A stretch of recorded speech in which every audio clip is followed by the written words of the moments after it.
Confirmarme que se está escuchando. Arrancamos. Buenas tardes a todos, son las 5 en punto. Y empezamos con la clase número 9 de este curso. No me acuerdo cuántas clases íbamos a tener en total, pero número 9 es más de la mitad seguro. Bueno. Y hoy entiendo que tenemos que completar los repasos de fundaciones superficiales y profundas. Por favor, confirmame, Nacho. Factor de seguridad para fundaciones. Ensayo de carga de pilotes y elementos estructurales. ¿Son esos 4 los puntos centrales? Bueno, está mal que alguno escriba. Voy a empezar por el repaso de fundaciones superficiales y profundas.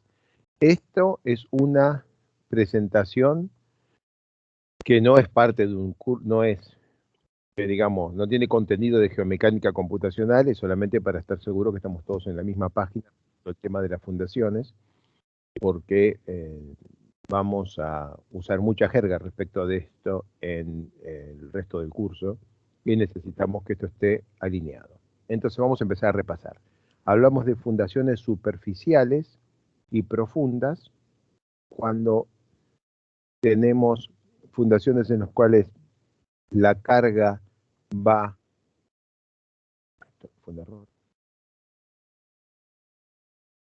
Sí, exacto, tal cual.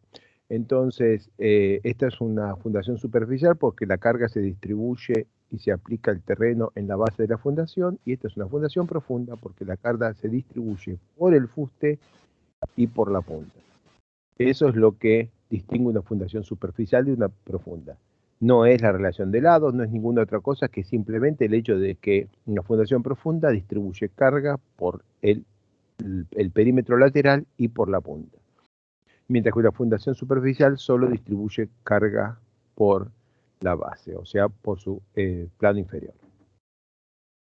Los pilotes, fundaciones profundas, los pilotes no son una idea nueva. Hay palos clavados en los lagos desde el Neolítico, y los romanos los usaron extensivamente. Hay muchas fundaciones piloteadas en Roma, pero además muchísimas fundaciones piloteadas de puentes. Y ahí hay una foto de una recreación de una pilotera romana, similar a la que usó Julio César para hacer un puente con el que cruzó el Rin y se cargó, no me acuerdo, a los germánicos que estaban del otro lado. Algo que les conviene leer en Las Guerras Galas, un libro que escribió Julio César que es muy interesante. Bueno, eso es la mitad de la izquierda. La mitad de la derecha muestra el primer martillo de vapor. Es un martillo para hinca de pilotes que simplemente está accionado por vapor, levanta y deja caer un peso e hinca un piloto en el terreno. Eso me lleva al tema de los pilotes hincados. Los pilotes hincados pueden ser perfiles laminados, como en la figura de abajo a la izquierda, tubos de punta abierta o cerrada, pilotes de hormigón armado o pretensado, o incluso pilotes de madera. Esto no va a ser una presentación sobre los detalles de los pilotes hincados, es solo para recordar que existen. Y les recuerdo por qué existen los pilotes hincados. Si tenemos condiciones favorables, son el método más eficaz, económico y rápido para construir fundaciones.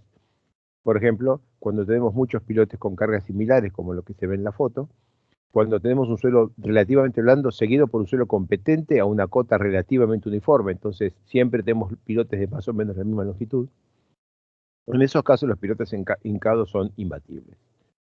Pero a veces el perfil geotécnico es errático y hay suelos duros entremezclados con suelos blandos, entonces uno clava un pilote y tiene suerte, pero el pilote de al lado no tiene suerte, así que a veces si yo tengo el terreno así y acá tengo una lente de un suelo duro y todo el suelo competente está acá abajo, este pilote llega acá, este llega acá y este se clava ahí. Cuando pasa esto, los pilotes hincados todavía pueden ser empleados en muchos casos, pero muchas veces empiezan a competir desfavorablemente con otras técnicas de fundación. Entonces, cuando el perfil geotécnico es errático o tiene lentes densas intermedias, en ambiente urbano, cuando no podemos tomar vibraciones, o cuando tenemos grandes cargas, cientos de toneladas, ya los pilotes hincados empiezan a no ser la alternativa más conveniente. se pasa a los pilotes perforados. Acá hay un esquemita de pilote perforado con hélice en seco. Entonces acá no hay agua y acá se está haciendo simplemente un pozo en el terreno, el pozo queda vacío, con un tubo TREMI se llena de hormigón y se puede bajar la armadura después. También se puede hacer el pozo, bajar la armadura y después llenar de hormigón. Eso cuando no tenemos agua y tenemos un suelo que no se desmorona. Que es algo típico, por ejemplo, en la ciudad de Buenos Aires. Los pilotes que se usaron para la construcción de las estaciones de subterráneos acá en el centro de Buenos Aires, por ejemplo, en Primera Junta, son de ese tipo. Son pilotes perforados en seco, se llena de hormigón y quedan muy bien. Ahora, en esa misma técnica de ejecución de pilotes también se puede emplear con pilotes, máquinas piloteras que usan camisas, y donde esto que está acá es una camisa de acero que baja la misma pilotera y con ella sostiene el terreno. Cuando usamos una camisa es porque si hacemos una perforación en seco o bajo el agua y no lo sostenemos, la perforación se derrumba. Y hay dos maneras de sostener una perforación: colocando una camisa, o sea, un caño de acero temporario que cuando se termina el hormigonado se retira, o utilizando lodos bentoníticos, que consiste en mantener la perforación llena con un lodo que es un poquito más pesado que el agua, para que en la maniobra de perforación, en la pared de la perforación, la presión de adentro hacia afuera que hace el lodo sea mayor que la presión de afuera hacia adentro que hace el agua del terreno y el terreno que quiera desmoronarse. Esta técnica de perforación bajo lodos es muy común en la ciudad de Buenos Aires, es la que se usa sistemáticamente en los pilotes que entran más de 30 metros de profundidad dentro de las arenas que hay a esa profundidad en la ciudad de Buenos Aires. Otro tipo de pilote que también es muy común es el pilote Franchi. El pilote Franchi es un pilote en el que se hinca un caño y se lo llena con hormigón fresco. Entonces lo que tenemos acá es un tubo que se apoya en el terreno y todo esto se llena con grava. Todo eso se llena con piedra partida. Y entonces esto, que es un peso, que está acá dibujado en toda su longitud, sube y cae por caída libre. Es un método muy viejo, y al golpear esta grava va arrastrando el tubo y el tapón de grama, y lo sigue arrastrando y llega a alguna cota que ya se alcanza el rechazo, y en realidad el tubo fue arrastrado porque le golpeamos la grava adentro, la grava hace fricción contra el tubo y arrastra todo el tubo dentro del terreno.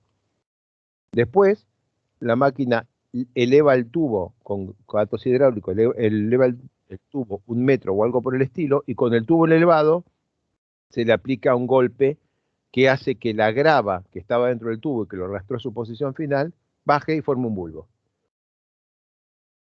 Existe la vieja técnica Franchi, consistía en seguir agregando hormigón seco y golpeándolo a medida que se retira la camisa, con lo que se genera un material que tiene muy poca humedad y que termina de fraguar y endurecer con el agua del terreno. Pero eso hace muchos años que no es tan popular, y entonces lo que es muy común es generar este bulbo, sacar ¿cómo es? Esta masa y simplemente llenar con hormigón plástico, o sea, con hormigón convencional, así que queda todo el pilote hormigonado en una sola operación. Otra técnica de ejecución de pilotes son los pilotes CFA, Continuous Flight Auger, que consiste básicamente en introducir una hélice que va penetrando en el terreno en toda la longitud. Noten que aquí la hélice penetra y no sale, voy para atrás, para atrás, para atrás, para atrás, para atrás. Aquí el pilote entra en el terreno y no sale. Aquí la hélice entra, se llena, hay que sacarla y vaciarla, bajarla, se llena, sacarla, vaciarla, bajarla, se llena, sacarla y vaciarla. Mucho más lento.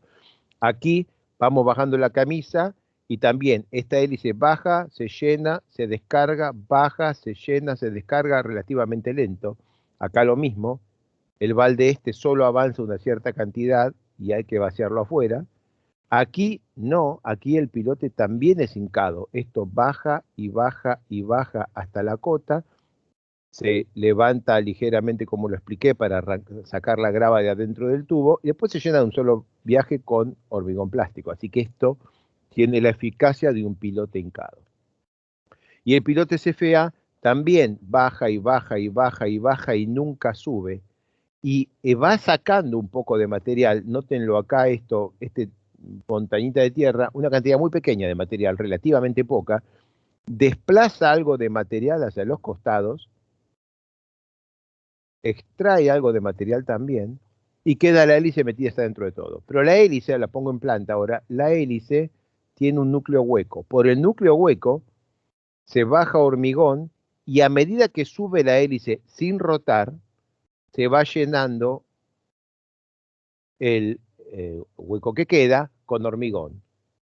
Con eso queda el pilote lleno de hormigón y sin armadura. Terminada esa operación, hay que bajar la armadura a través del hormigón fresco. La tecnología del pilote CFA es muy eficaz cuando se la puede usar porque la perforación todo el tiempo queda sostenida por el propio terreno que estoy excavando y cuando retiro, cuando estoy en la etapa esta B, simplemente es como sacar un tirabuzón.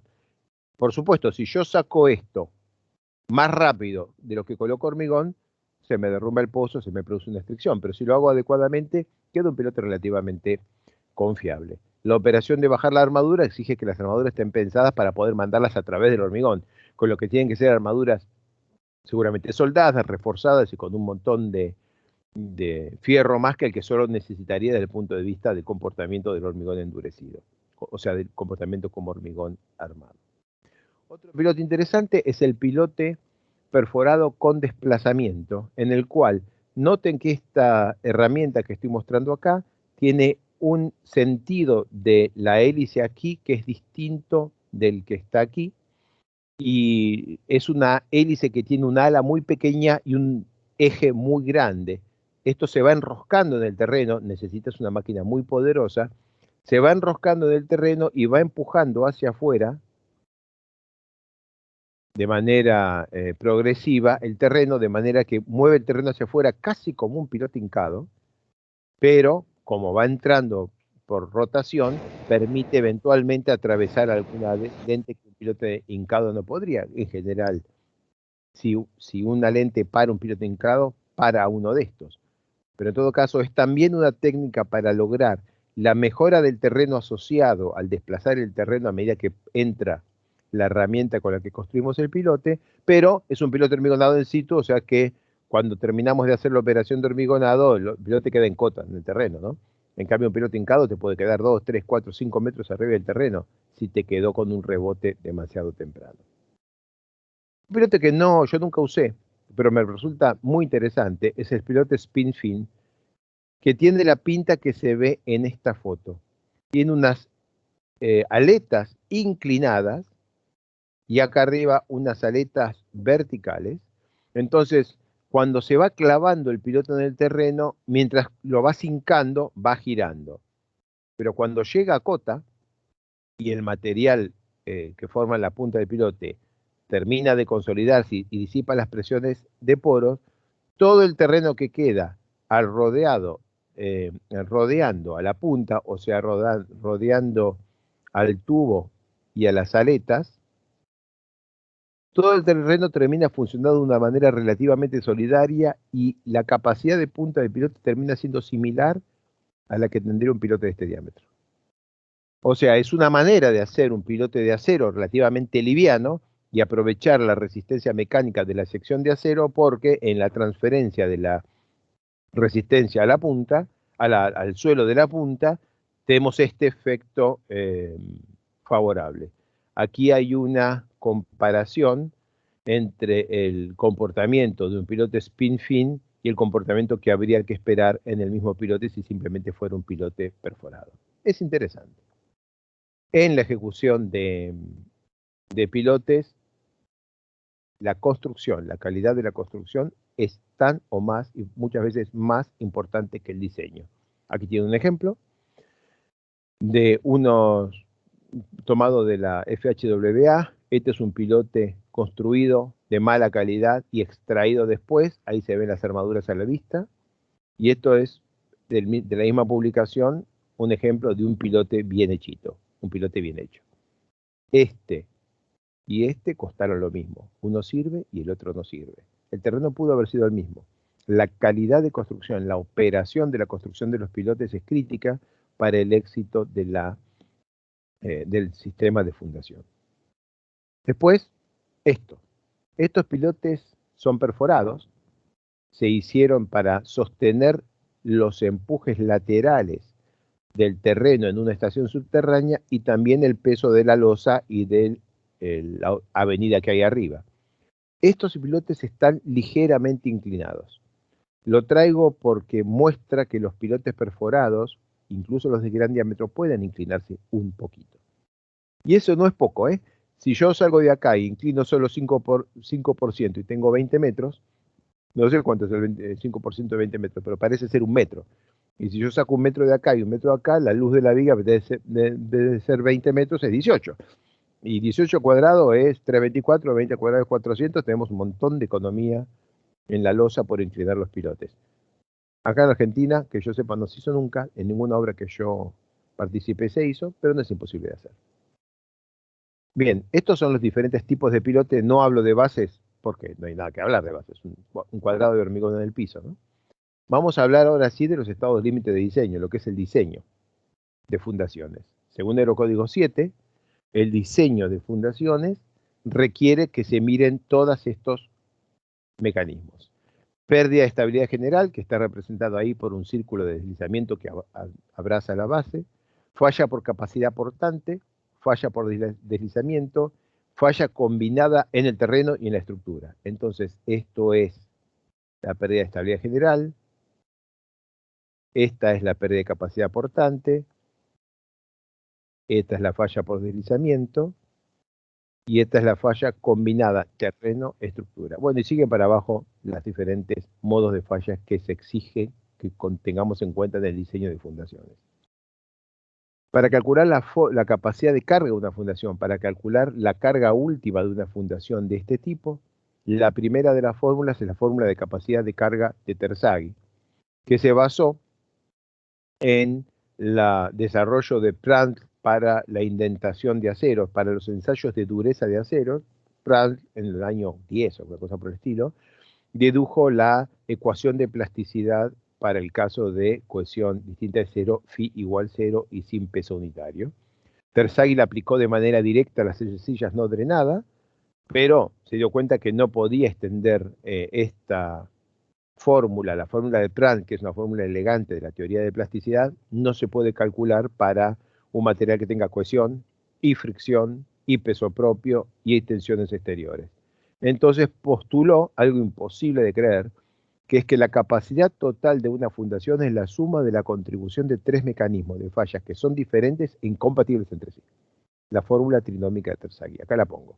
Entonces, dice que la capacidad última de una fundación es el efecto de cohesión más fricción, 6 phi, más el efecto de peso, tensión vertical y fricción, Q phi, más el efecto del peso propio del terreno y fricción, gamma phi, por. Son 3 mecanismos en el cual, en el primero hay cohesión y fricción, pero no hay peso propio ni tensiones exteriores, no hay ningún solo así, tiene peso propio. En el segundo no hay fricción, hay tensiones exteriores, pero no hay peso propio, no hay ningún solo así. Y en el tercero no hay cohesión, solo hay fricción, hay peso propio, no hay tensiones exteriores, prácticamente no hay ningún solo así, excepto una base que esté apoyada exactamente en el plano de la superficie del terreno.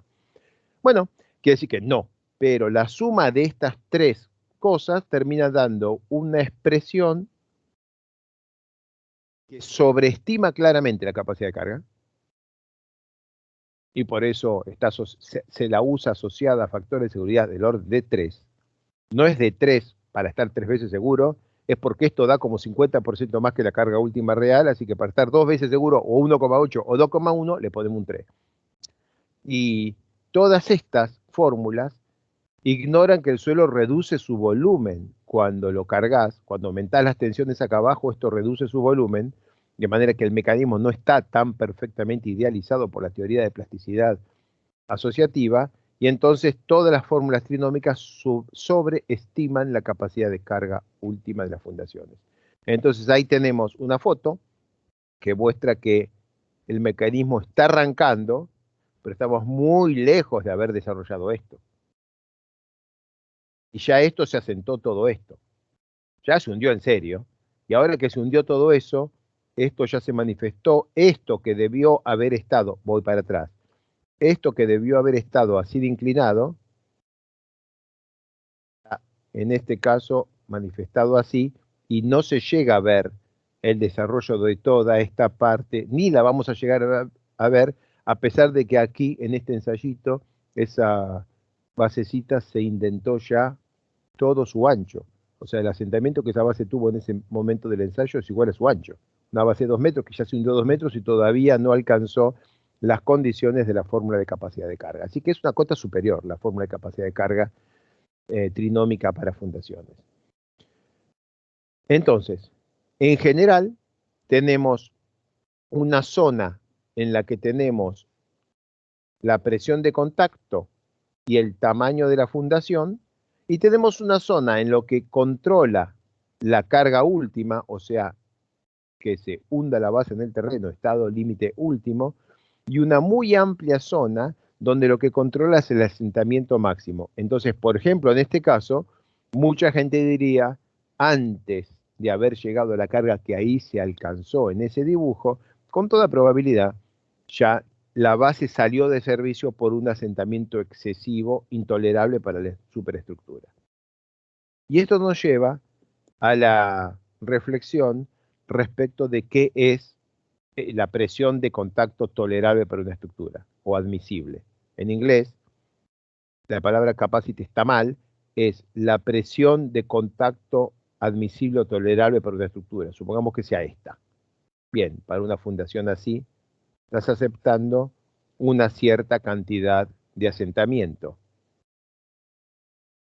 Y si la base, si esta es la misma presión, y tenés, en vez de esto, una base así, estás teniendo menos asentamiento. O sea que si tu base mide como esto, tenés este asentamiento, si tu base mide como esto, tenés este asentamiento, si tu base mide como esto, tenés un asentamiento menor, con la misma presión. Quiere decir que la presión admisible no significa asentamiento uniforme. Eso nos lleva a pensar que la presión admisible como concepto es un concepto viejo y erróneo. La carga admisible máxima de una zapata es aquella que asegure que los 8 estados límites que mencioné del Eurocódigo tengan una seguridad adecuada, o sea que podamos asegurar serviciabilidad para los 8 estados límites. Entonces la carga máxima depende del tamaño de la zapata. Claro, una misma presión, cambio el área, cambia la carga, pero además cambia la presión. La presión también depende del tamaño de la zapata. Para zapatas pequeñas en suelos duros, usualmente podemos adoptar una presión de contacto baja para que el asentamiento sea pequeño. Y eso nos pasa en la ciudad de Buenos Aires, en donde ponemos presiones de contacto de 150 a 200 kilopascales en las fundaciones de edificios, y los edificios se terminan asentando 2, 3, 4 milímetros. En cualquier lugar del mundo hasta 20, 25 milímetros de asentamiento es tolerado. Acá si una base se asienta a 25 milímetros, la gente cree que se está cayendo.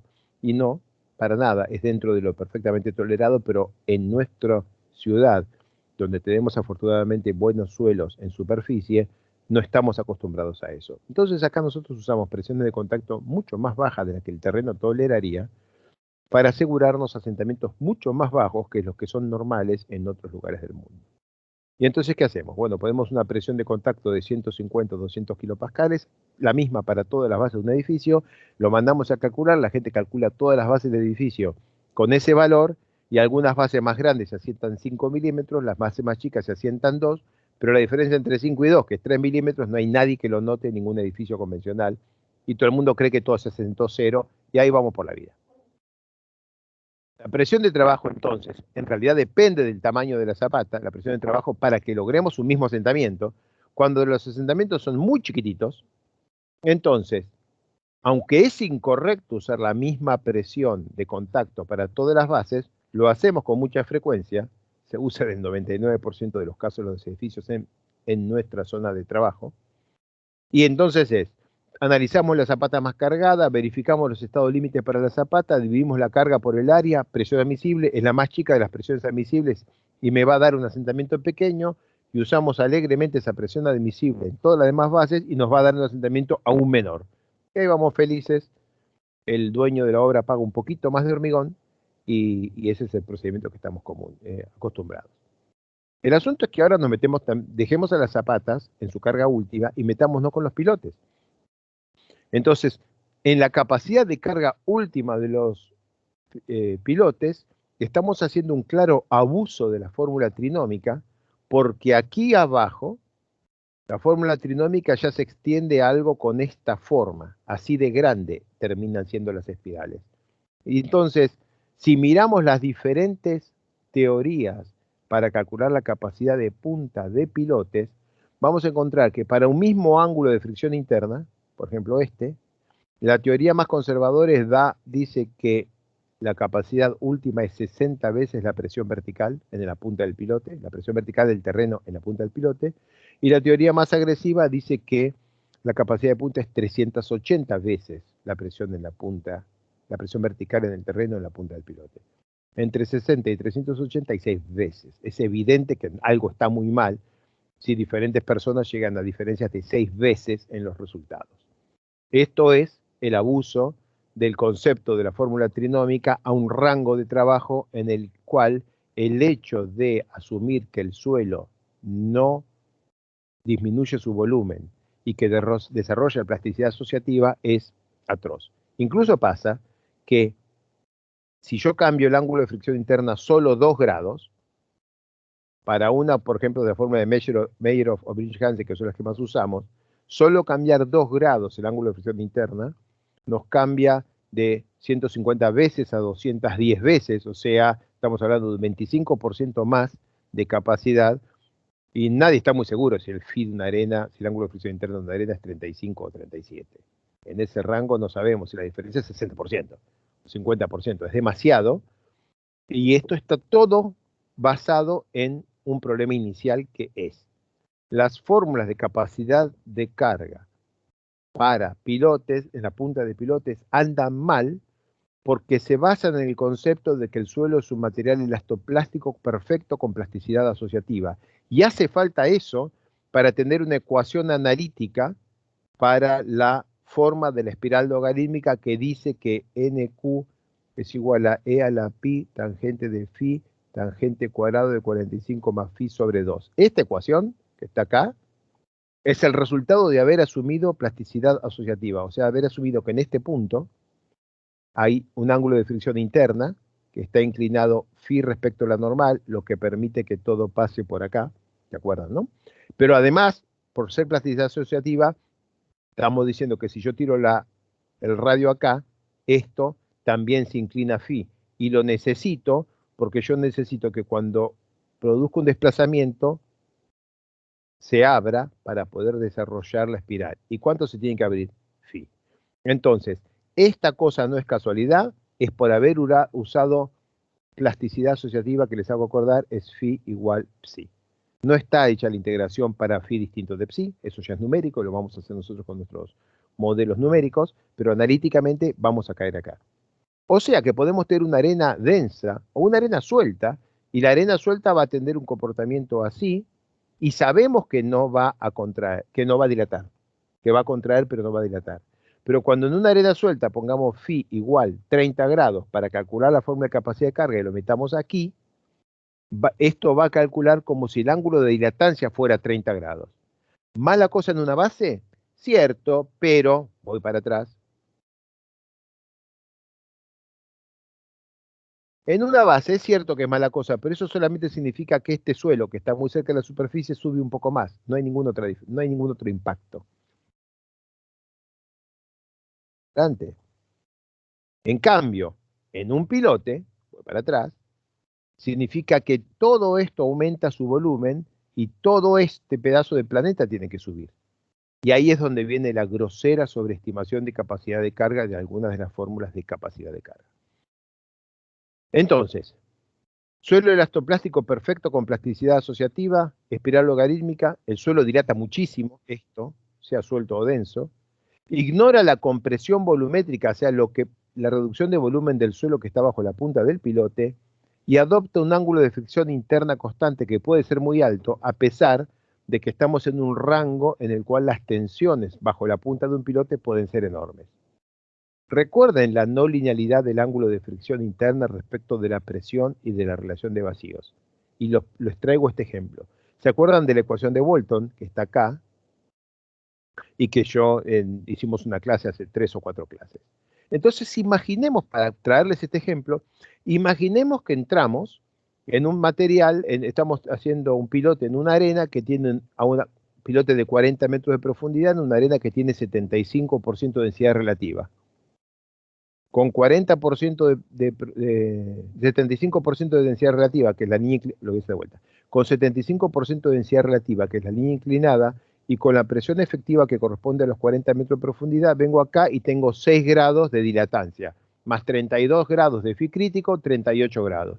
Con 38 grados entro acá a la fórmula de capacidad de carga Briggs-Hansen y tengo que la carga última por la punta es 210 veces la presión efectiva vertical. Hago la cuenta y me queda 84, disculpen, lo voy a hacer acá. Hago la cuenta y me queda 84 megapascales. 840 kilos por centímetro cuadrado, 8.400 toneladas por metro cuadrado la punta de un pilote. El triple que el hormigón con el que está hecho el pilote. Pero para esta enorme tensión, ahora ya no tengo que entrar acá, que serían los 40 metros. Me voy por acá. Y si estoy por aquí, ahora phi, la dilatancia ahora ya es 0, y phi ya no es 38 grados, abajo de la punta del pilote. Está seguro en estado crítico, o sea 32. Si uso 32, ahora entro con 32, subo y tengo 70. Y si tengo 70, ahora la carga última es 28. Entonces, si yo entro con el ángulo de fricción interna que tiene el terreno antes de poner el pilote, que es 38, salgo con un 84. Pero si yo pienso cómo va a ser, cuál va a ser el ángulo de fricción interna del terreno bajo la punta del pilote, cuando el pilote esté fallando, o sea, cuando el pilote le esté poniendo una enorme presión vertical a la punta del pilote, entonces el ángulo de fricción interna del terreno ahí va a ser más o menos 32 grados o una cosa por el estilo, con lo que esto baja a 28 megapascales, 280 kilos por centímetro cuadrado, 2.800 toneladas por metro cuadrado, más creíble, más compatible con lo que se mide. E incluso ese es un valor alto, porque todavía eso está asumiendo que abajo de la punta del pilote el suelo es incompresible. Tan es así que cuando uno releva cómo son los factores de reducción en la técnica LRFD para los diseños de fundaciones, los factores de reducción de resistencia están en función del procedimiento constructivo y del método de diseño, y eso incluye métodos de diseño empíricos y teóricos. El factor de reducción está entre 0,4 y 0,7. 0,7 es tolerable. 0,4, o sea, tengo una fórmula que me dice que la capacidad es 100 y digo, solo puedo usar 40, muestra hasta qué punto es mala la fórmula. Esto no está teniendo en cuenta la incertidumbre del terreno. Ese enorme factor de reducción es un factor de modelo que está reduciendo por los desvíos entre las hipótesis del modelo y lo que se observa experimentalmente. Bien. Nosotros estamos ahora haciendo un esfuerzo aquí dentro de la empresa y un poquito más grande con otra gente para escribir la norma CIRSO 402 de fundaciones. Y para fundaciones profundas hemos decidido dejar atrás la fórmula trinómica e ir a buscar una fórmula de capacidad de carga que tenga en cuenta el hecho de que el terreno se comprime elásticamente en una zona, se comprime elastoplásticamente en otra zona, pero esto se va reduciendo su volumen, o sea, no tengo la hipótesis de plasticidad asociativa allí. Esa es la fórmula de Bézic. Y la capacidad de carga que esto da termina también siendo función de la rigidez G. Porque si la rigidez G del suelo que queda en estado elástico es baja, entonces la presión con la que esto se va para afuera es más baja. Y si la rigidez G del suelo que queda por afuera de la zona plastificada es muy alta, entonces esta presión va a ser más alta para que este pilote pueda entrar aquí. Por eso, la fórmula de Bézic, que además es una de las de abajo, y es razonable que lo sea, la fórmula de Bézic, ahí yo la dibujé como una línea gorda, porque no sale una relación biunívoca entre el ángulo de fricción y la capacidad de carga, porque también depende de las propiedades elásticas del terreno que ahí no están graficadas. Esta teoría, la fórmula de Bézic, se basa en la teoría de expansión de cavidad esférica en la que tuvimos recientemente oportunidad de trabajar bastante, porque la hemos usado para la caracterización de materiales en función del ensayo CPT para otros problemas. Y entonces aprendimos que cuando estamos modelando la expansión de cavidad esférica, se puede relacionar muy razonablemente la presión límite necesaria para lograr la expansión de una cavidad esférica con esto que se llama parámetro de estado, que es la relación de vacíos menos la relación de vacíos en el estado crítico, o sea, con la densidad. La resistencia que tiene el terreno a la expansión de cavidad esférica crece exponencialmente con pequeños cambios en la relación de vacíos. Esto sí tiene en cuenta la compresión del terreno en rango elástico y la compresión del terreno en rango plástico en los alrededores de la cavidad esférica. Van a encontrarse con esto, si me va bien, con la norma CIRSO 402 para fundaciones. Es fundamentalmente más correcto. Después vayamos a la carga última por fricción. El método clásico para estimar la carga última por fricción es decir que la fricción es adherencia más K por sigma B, esto representa sigma H, por tangente de delta, y delta a 2/3 de phi, y terminamos y ahí salimos. Quiero complicarlo un poco, porque en realidad la mecánica de funcionamiento de la fricción lateral en un pilote depende de muchas más cosas. Entonces, imaginemos que tenemos un pilote embebido, perforado y embebido en un suelo denso, y esto representa el contacto entre el pilote y el terreno. Entonces, todo esto, esta parte que está acá, todo esto es el pilote. Estos tres son los tres granitos que están entre pilote y terreno, y estos resortes representan la respuesta elástica de todo el resto del planeta más lejos del diámetro del pilote, ¿ok? Bien, entonces, cuando instalamos el pilote, esto tiene un estado de tensiones que tiene que ver, un estado de tensiones horizontales, sigma, que tiene que ver con las tensiones iniciales en el terreno, eso depende solo del terreno, y el cambio de las tensiones horizontales en función del procedimiento constructivo. Es ahí donde no da igual hincado que CFA que perforado. El terreno tiene esto y eso no depende del pilote, esto depende del procedimiento constructivo del pilote, pero además tengo otro efecto que es el efecto de la dilatancia. Cuando nosotros estamos desplazando el pilote respecto del terreno, porque lo estamos tratando de hundir, el sistema en la periferia inmediata del pilote dilata. Dilata quiere decir que tiene desplazamientos horizontales. Una arena suelta no dilata, una arena densa dilata, una arcilla blanda no dilata, una arcilla compacta dilata. Entonces, en función de la densidad del material, va a haber este efecto, y si esto se empuja para afuera, los resortes gritan y aparece más tensión horizontal. Y esto explica por qué un pilote en un suelo denso tiene tanta más resistencia por el fuste que un pilote en un suelo suelto. Y si yo el pilote lo hinqué, todo esto lo mandé todo para afuera del radio del pilote. Y eso explica por qué en los pilotes hincados tenemos tanto más resistencia. La ventaja de esta manera de hacer la cuenta es que se separa el efecto geostático del método constructivo y de la densidad del terreno de una manera completamente clara, así que tenemos que escribirlo así.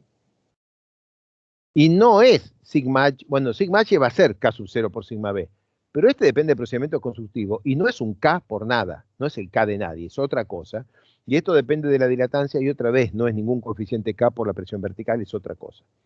Entonces, Si podemos hacer esto, como creo que vamos a poder hacerlo, las referencias existen, así que solo implementarlo, entonces tenemos la posibilidad de estimar cuánto crece la tensión respecto de la tensión inicial en función de los desplazamientos que estamos imponiendo por dilatancia y de la rigidez del terreno. Así que voy para atrás. Esto parece que va a ser la capacidad de carga por la punta de los pilotes si no tenemos suerte. Esto parece que va a ser la capacidad de carga por fricción si tenemos suerte. Y con esto juntos vamos a poder atar mecanismos tensión-deformación para poder calcular relaciones carga-desplazamiento. Entonces, aquí tenemos el comportamiento típico de un pilote, estamos hablando de la punta de un pilote. Aquí tenemos el comportamiento típico de la fricción lateral de un pilote y vemos entonces que para la punta del pilote hacen falta deformaciones enormes para que el pilote tome la carga, pero la carga puede ser enorme. En cambio, para la fricción lateral, las deformaciones necesarias son muy pequeñas y eventualmente después del pico se empieza a ver un poco de ablandamiento, porque a medida que deformas, vas remoldeando el contacto y vas agotando la dilatancia en el contacto lateral del fuste del pilote. Entonces esto camina así. Tengo el nivel de carga bajo, aquí, y le pongo una carga y el pilote acá está en esta cota. Si yo en ese momento mido, todavía la carga es muy pequeña, las tensiones son muy bajas. Aumento la carga hasta esta nueva carga un poco más grande, P1, y veo que el pilote se asentó un poco.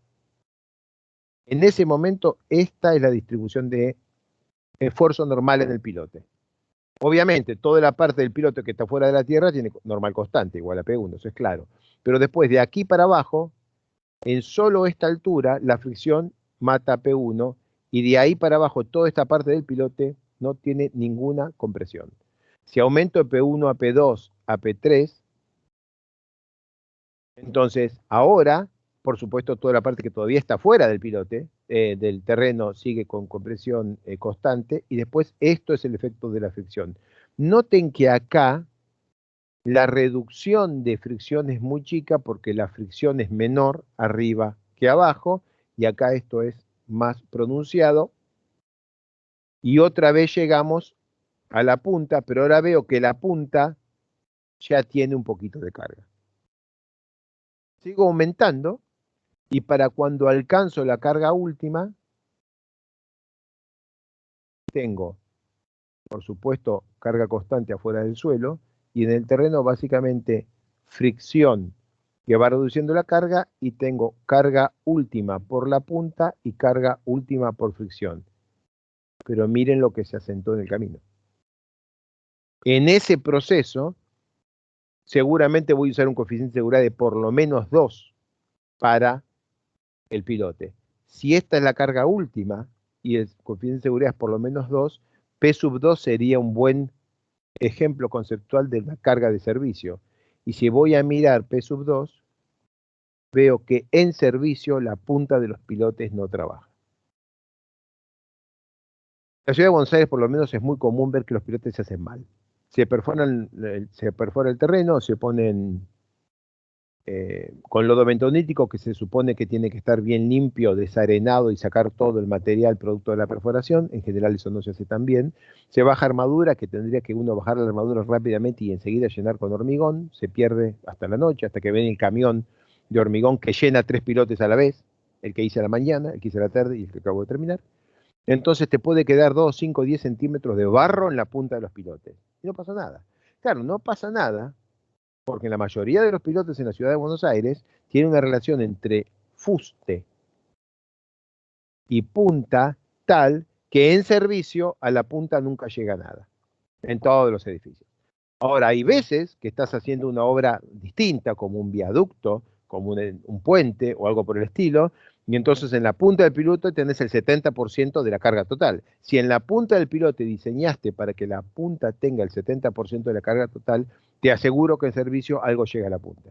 La combinación de diseñar un pilote perforado que tenga el 70% de su capacidad por la punta y hacerlo mal es mala cosa. Ahí tenés asegurado asentamientos importantes. Bien, esto nos muestra algo que quiero resaltar, que es el hecho que los pilotes no se pueden romper. No hay manera de romper un pilote. ¿Qué sería romper un pilote? Poner una carga y se hunda en el suelo. Bueno, imaginemos un pilote hincado. Tengo un pilote de 10 metros de altura, de longitud, lo tengo afuera, y está 10 metros afuera y 0 adentro. Lo empiezo a clavar y ahora tiene 9 afuera y 1 adentro. Estoy en el proceso de hincar. Lo sigo clavando y ahora tiene 0,50 afuera y 9,50 adentro y ahí paro. Ese pilote está nuevo, todavía no lo usé. Tiene 0,50 afuera, 9,50 dentro del terreno y ahí está y tiene una enorme capacidad. Le pongo una carga y se hunde por la carga, porque la carga es muy grande. Ahora tiene 0,40 afuera y 9,60 dentro. Descargo. Ahora está roto. Los primeros 9,50 los clavé y los llamé construcción. Los últimos 10 centímetros que también lo clavé, un poquito más, ahora lo llamo rotura. No. Sí se rompe lo que hay arriba. Si yo hundo 10 centímetros un pilote y tiene una columna que tiene una viga, se rompe la columna y la viga. Eso me lleva a decir que el estado límite último que está definido por la necesidad de reparar o reconstruir no existe para los pilotes, sino que es esencialmente el estado límite último de lo que hay arriba.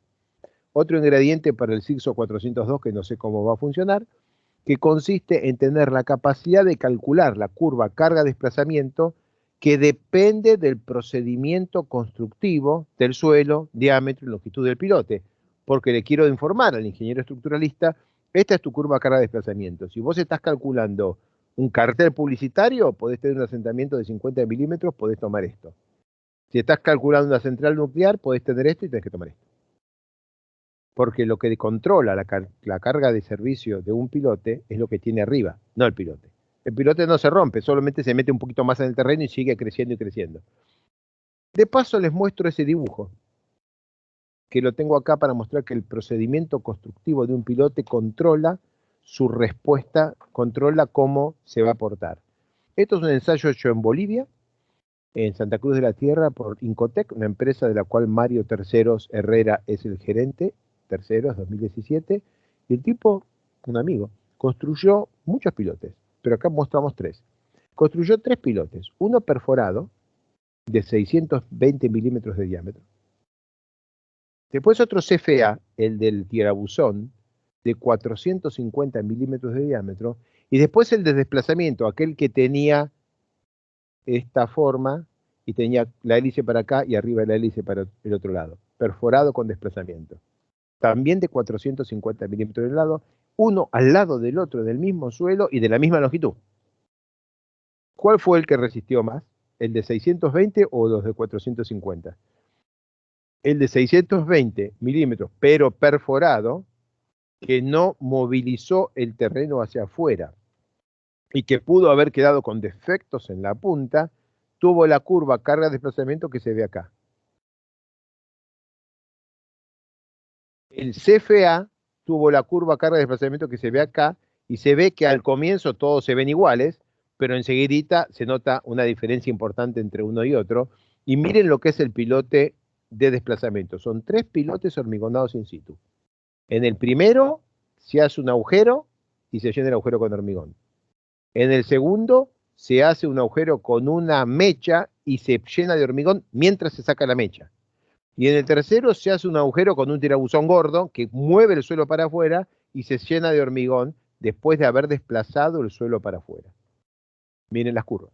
Entonces, si ahora consideramos que en una estructura que vamos a construir arriba el asentamiento máximo admisible es 30 milímetros, entonces el pilote perforado puede tomar 75 toneladas, el pilote CFA puede tomar 130 toneladas y el pilote FDP puede tomar 175 toneladas.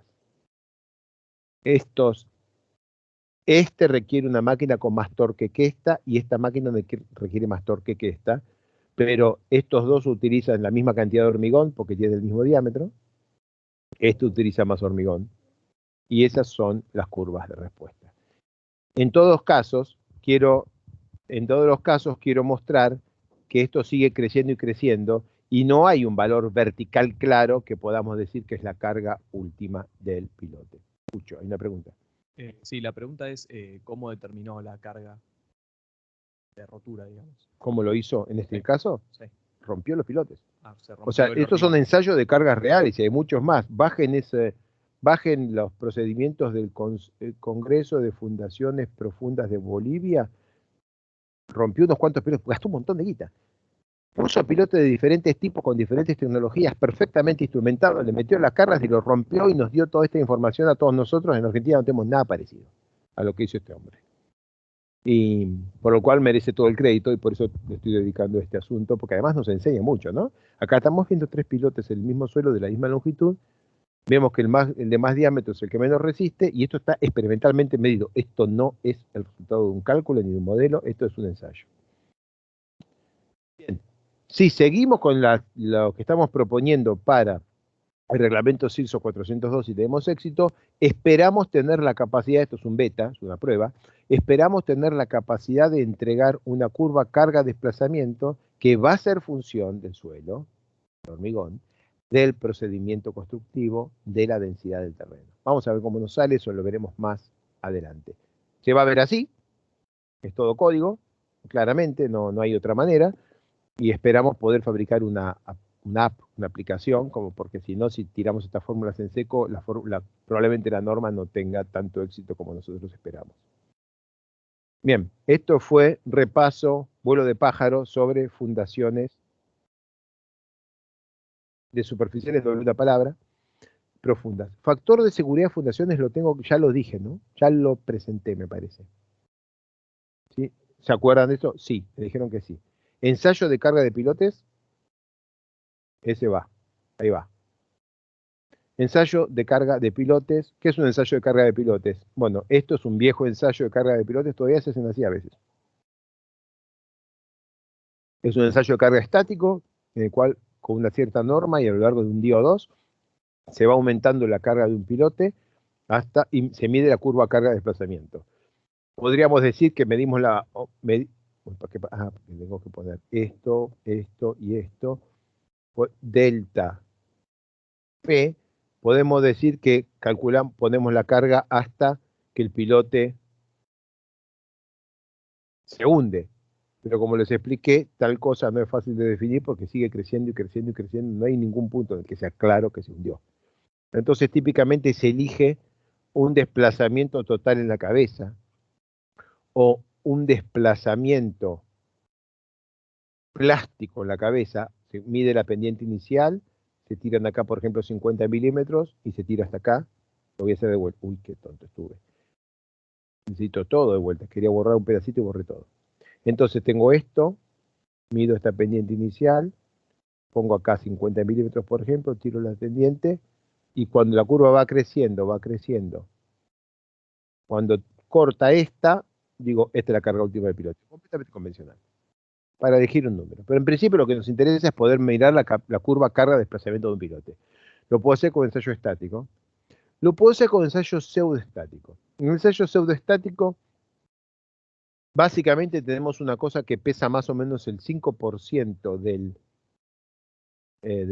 lo que espero que sea la carga última del pilote, y le pongo acá un combustible, que es casi un explosivo, pero no es un explosivo, no es tan rápido en su combustión, que produce una aceleración de esta cosa que sale volando para arriba, sube como un par de metros, y genera una carga. Obviamente, si esto sale volando con 20 G, genera 20 veces su peso para abajo, y 20 veces su peso para abajo, y el 5%, hunde el piloto. La carga dura 100 milisegundos. Es probable que muchos consideren eso un ensayo no drenado, ¿no? 100 milisegundos. Y por supuesto hay efectos de inercia. Pero en esos 100 milisegundos lo que se logra es que en el pilote la onda de compresión que aplico acá es nada, esta todavía existe, llegó hasta acá, esta todavía existe y llegó hasta acá, y va hundiendo la punta del pilote quizás con una forma así, y todo el pilote está a compresión en un determinado momento.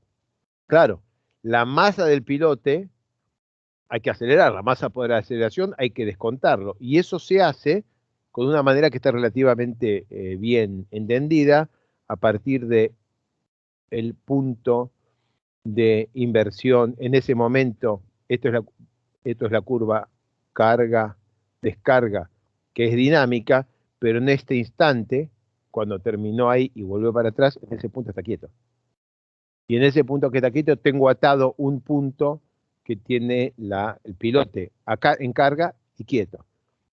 Hechas las cuentas y los descuentos que incluyen el peso propio del pilote, se puede derivar la curva negra gorda de la otra, que sería la curva negra estática equivalente del ensayo pseudoestático. Y se puede hacer porque tenés ¿cómo es? Todo el pilote al mismo tiempo en compresión. En cambio, el otro ensayo que viene es el ensayo dinámico, en el cual se le pega un golpe con un martillo de Inca al pilote sin la esperanza de que la carga dure suficiente tiempo, 100 milisegundos, como para que todo el pilote esté a compresión. Entonces, en un ensayo dinámico está el pilote, yo pego el golpe y acá está la onda de compresión, que después va a estar así, que después va a estar acá, y después va a estar volviendo una onda de tracción mientras esta sigue de compresión para abajo y va a pasar todo esto a la vez. En ningún momento está todo el pilote bajando. Hay partes bajando y partes subiendo, y entonces es mucho más complicado medir la fricción, porque estoy poniendo fricción para abajo y fricción para arriba, todas en el mismo asunto. Mucho más difícil medir propiedades con un ensayo puramente dinámico. Sin embargo, también se usa, porque si estás hincando pilotes, es solo cuestión de pegarle 2 o 3 acelerómetros recuperables a los pilotes y vas tomando mediciones que te ayudan para tomar decisiones de diseño. Un ensayo dinámico no te entrega como resultado real la capacidad de carga última de un pilote, porque, repito, en el ensayo dinámico nunca tenés todo el pilote bajando. Hay pedazos del pilote que están bajando y otros que están subiendo en cada instante. Acá hay un poquitito más que muestra cómo es el arreglo de un ensayo de carga dinámico típico de los pilotes hincados. Otro ensayo es el ensayo de integridad, en el cual aplicás un golpe en la cabeza del pilote exclusivamente para ver cómo va la onda elásticamente a lo largo del cuerpo del piloto y vuelve, y lo que tarda en ir y volver es una indicación de cuál es la longitud hormigonal del pilote, que tendrías que saberlo porque el pilote lo construiste vos. Pero además, el hecho de que la onda que va y viene tenga reflexiones es una indicación de defectos en el piloto. Entonces, si yo golpeo y la onda viaja y me regresa a tantos segundos, que es igual a lo que necesita la onda para llegar a la punta del piloto y volver, estoy bien. Pero si viaja, acá se encuentra con un defecto y empieza a volver, sigue viajando, acá encuentra otro defecto y sigue a volver, llega a la punta y vuelve, veo 1, 2 y la punta. Ok, si tengo todo esto, me fue mal. El pilote tiene defectos. Esto no mide la capacidad del pilote, mide solamente la integridad, en qué estado nos quedó el pilote. Vamos ahora a mirar 2 ejemplos de ensayos de cargas modelados numéricamente. El primero es un problema que nos tocó hacer en un horno en Arauco hace 12 años, 13 años. Miren el Plaxis Foundation, cómo era en aquellos años. Era una especie de 2D destruido, los pilotes eran naturalmente redondos, pero no había ninguna manera de hacer pilotes redondos, así que quedaron los pilotes como los ven ahí, cuadrados. ¿Los ven acá? El cabezal cuadrado, los pilotes cuadrados, ahí está la malla cortada. Y la premisa de diseño era que aún para sismo el asentamiento vertical tenía que ser menor que 5 milímetros. El asentamiento relativo entre los pilotes es menor que 2 milímetros, aún para sismos, pilotes que estaban trabajando a cientos de toneladas. Y hicimos esto en la primera versión que salió de Plaxis 3D hace ya no sé si 15 o 20 años. En aquel momento, primero con Plaxis 2D, la estrategia de modelación es simular numéricamente la curva P delta de un pilote aislado. Eso es lo que estás haciendo con este modelo axil simétrico. Hacer un ajuste analítico de esa curva P delta. Un ajuste analítico de la curva P delta es decir, buscar una fórmula que más o menos le pegue a tus resultados numéricos, que te permita hacer un análisis estructural no lineal. Así que ahí tienen un pedacito de código que usamos para poner esta curva analítica en cada uno de los pilotes, poner los cientos de estado de carga y asegurarnos que en ningún momento el asentamiento vertical sea más que 5 milímetros y que el asentamiento relativo sea más que 2 milímetros. Increíblemente nos lo creyeron. Y bueno, y también la verificación numérica, ahí tienen el cabezal, pobrecito, ¿no? La malla, miren lo que era, ¿no? Es como si los elementos costaran 100 pesos cada uno. Había muy pocos, pero es lo que se podía en aquel momento. Y ahí tenemos el cabezal con carga y momentos para diferentes escenarios. Esta no es la parte linda, esto es para divertir. Se hizo un ensayo de carga del pilote. Y el pilote se llevó a 600 toneladas, no es poquito. El pilote fue hasta 600 toneladas y teníamos la fórmula de ajuste de la, ¿cómo es? De la curva, de los resultados numéricos, que es la curva de ajuste colorada. Y esta función, o sea, la roja es la curva de ajuste de los resultados experimentales, y la azul es esto, asumiendo que iba a tener la forma de una hipérbola. Estábamos enamorados de la hipérbola en aquel entonces. Y miren esto. Miren el ajuste. ¿Cuál es la probabilidad de que eso se vuelva a repetir si me piden otro ensayo en Chile? Ahora, después tengo 20 años más de experiencia.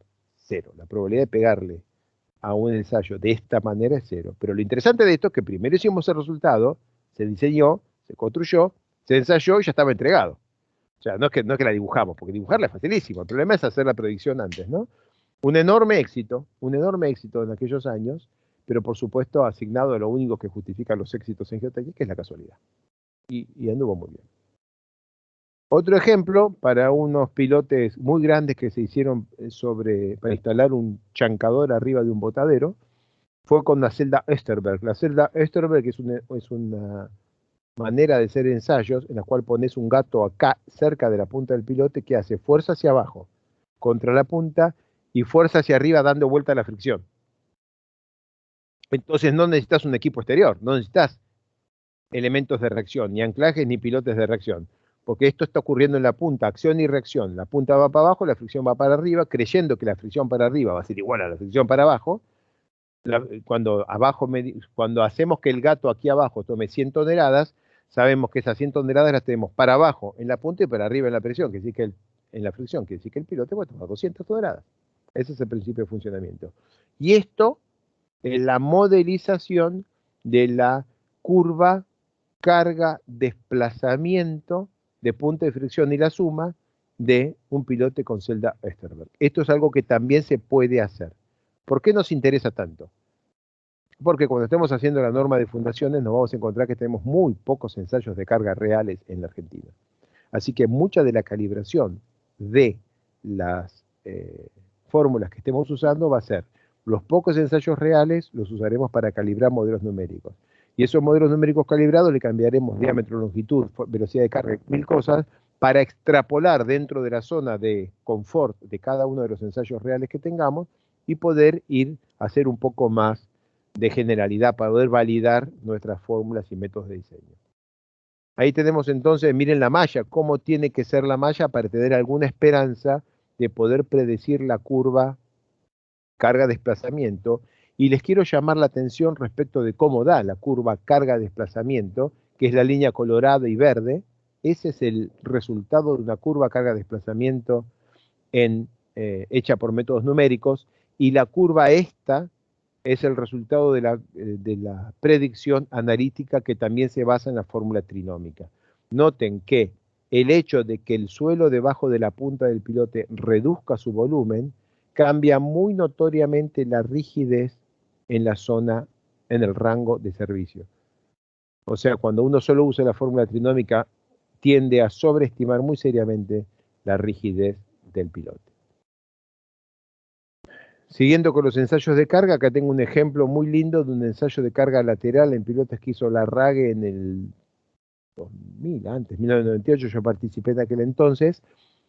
Fue una cosa muy linda, se calculó para aquel entonces analíticamente con la fórmula de Matlock y Riss cuál iba a ser la relación entre la fuerza horizontal y el desplazamiento en unos pilotes, Y lo que hizo Juan Larraga, un amigo, es fabricar 2 pilotes iguales, se los hizo hacer un cliente, separados un par de metros, y puso un gato entre los dos.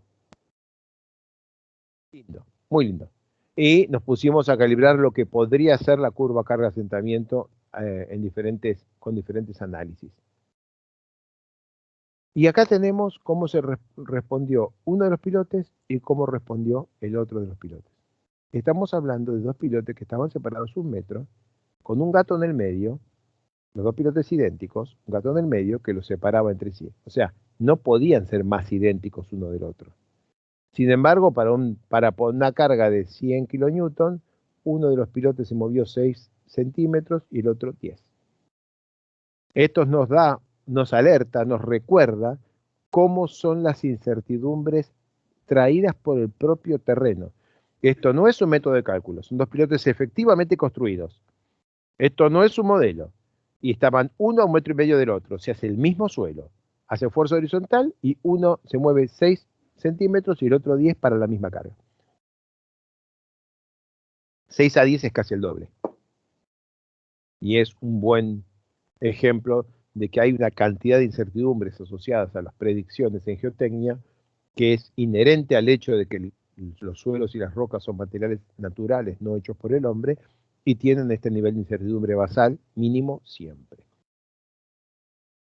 Bien, con todo esto dicho, los voy a invitar a que hagan este ejercicio, la simulación de un ensayo de carga estático de un pilote. Háganlo ustedes. Quiero que simulen un ensayo de carga estático de un pilote que va a tener una longitud de 14 metros y medio, un diámetro de 80 centímetros, en un suelo pampeano superior y pampeano medio. Ahí les puse las propiedades de los materiales, a la izquierda las propiedades resistentes, a la derecha las propiedades de rigidez. Todo eso funciona en el HS Small. Y el procedimiento constructivo de este pilote se llama Wish in Place, que significa que apago el clúster donde está el suelo y prendo instantáneamente el clúster donde está el pilote. No tengo en ningún momento en cuenta cómo hicimos el pilote. Si hubiera sido perforado, tendría que haber permitido la relajación de tensiones. Si hubiera sido hincado, tendría que haber forzado el suelo hacia afuera. Todo eso me lo ahorro. Y hacemos la cuenta así. Esto lo hizo Nico Lavanda hace un par de años. Aquí tenemos el primer resultado que les va a dar. Cuando le ponen dilatancia igual 0, las tensiones horizontales son razonablemente parecidas a las tensiones litostáticas. Acá es un poco más alto, todo esto es con dilatancia igual 0, y se va desarrollando la zona plastificada en la punta de los pilotes. O sea, si ponemos dilatancia igual 0, la fricción lateral depende de la tensión horizontal que había antes de la instalación de pilote. Acuérdense lo que estamos tratando de hacer con el CIRSO 402, en la cual tenemos en cuenta el efecto de que el suelo sea denso, o sea que dilate de manera explícita. Mismo, voy a pasar de filmina, en la próxima filmina es todo igual, pero la dilatancia es distinta de 0. Esta es la tensión horizontal con dilatancia igual a 0, y ahora la dilatancia distinta de 0. Que el ángulo de todo lo demás igual, que el ángulo de dilatancia es distinta de 0 significa que cuando voy cargando vertical, este material trata de aumentar su volumen y incrementa las tensiones horizontales, lo que incrementa muy seriamente la capacidad del pilote. Dilatancia igual 0, tensiones horizontales chicas que multiplicada por tangente de delta da la resistencia al fuste de esta zona.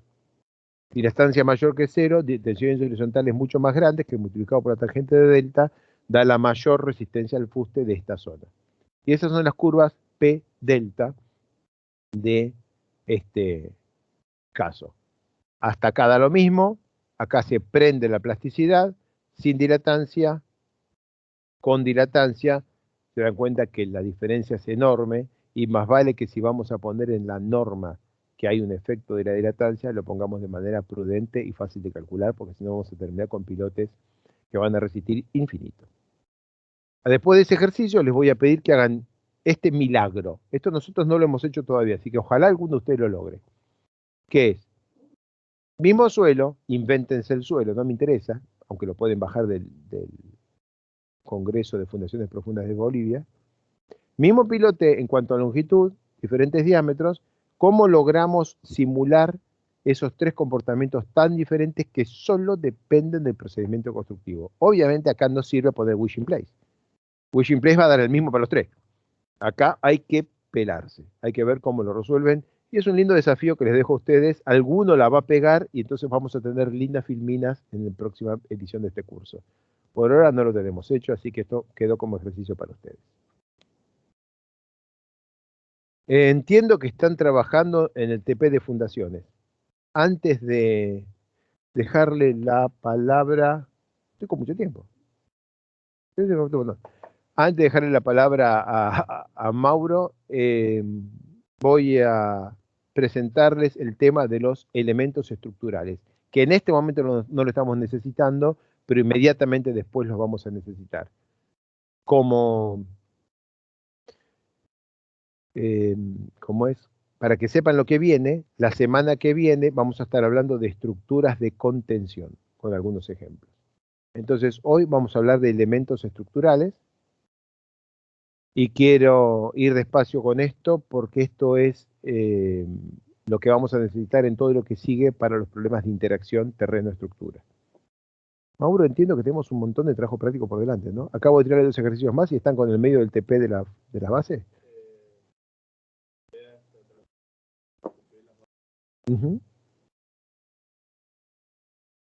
Es avanzar hoy con el TP de las bases que Nacho arrancó la semana pasada. No creo que terminemos porque es demasiado contenido, pero está bueno como dar un puntapié inicial para que ellos puedan todo lo que falta. Yo voy a dar lo del pilote que acabas de mostrar. ¿Vas a hacer uno? Sí, sí Ok. lo voy a hacer para que ellos lo vean y después nos va a quedar este último, que es el de tal estaca con anclaje o muro colado con anclaje. Ok. Pero para eso no voy a dar todavía el contenido teórico de eso. No creo que lo pueda. O sea, no va a pasar. Va a pasar después de las 2 horas de la semana que viene. Sí, ok, eso. perfecto. Bien, vamos con elementos estructurales ahora. ¿Y qué es un elemento estructural? Dentro de un modelo de una malla de elementos finitos y diferencias finitas, un elemento estructural es un elemento finito que integra las ecuaciones de equilibrio y compatibilidad reducidas para problemas estructurales. Bernoulli, Biel y cosas por el estilo necesario para poder hacer un elemento finito que resuelva momentos y corte y normal en vez de solo tensiones normales y tangenciales como es un elemento de terreno. El más simple de los elementos estructurales son los resortes o las bielas. Son elementos 1D, en inglés truss, T-R-U-S-S, son elementos 1D que solo toman cargas axiales, tracción o compresión. Esos nos sirven para modelar la longitud libre, no la fija, la longitud libre de anclajes, columnas, puntales y tensores. Entonces yo podría poner acá un elemento estructural que sería eso que podría representar un puntal. Esos elementos estructurales solo se conectan con la malla en sus extremos, o sea, es un elemento de 2 nodos, nodo 1, nodo 2, nada más, no hay nada en el medio. Los hay de 2 tipos, resortes que podemos llamar de un nodo, nunca son de un nodo, pero resortes que podemos llamar de un nodo porque te atan al borde de la malla, básicamente, al vínculo exterior, o sea, tiene exactamente el comportamiento de un resorte o de un apoyo elástico de un programa de ingeniería estructural. Y después tenemos las bielas que conectan 2 nodos interiores de un modelo. Por ejemplo, acá, este punto con este punto están conectados por esta línea negra que solo tiene dos nodos, acá y acá. Y en el medio es una línea negra para que veamos que está, pero no hay nada en el medio excepto la gráfica. O sea, no hay nada de matemática en el medio.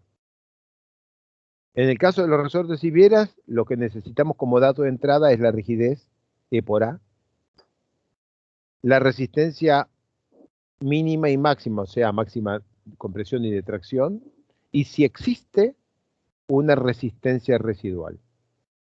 Los elementos tipo biela se pueden pretensar, o sea, se puede poner que para un desplazamiento igual a 0, la fuerza no sea igual a 0.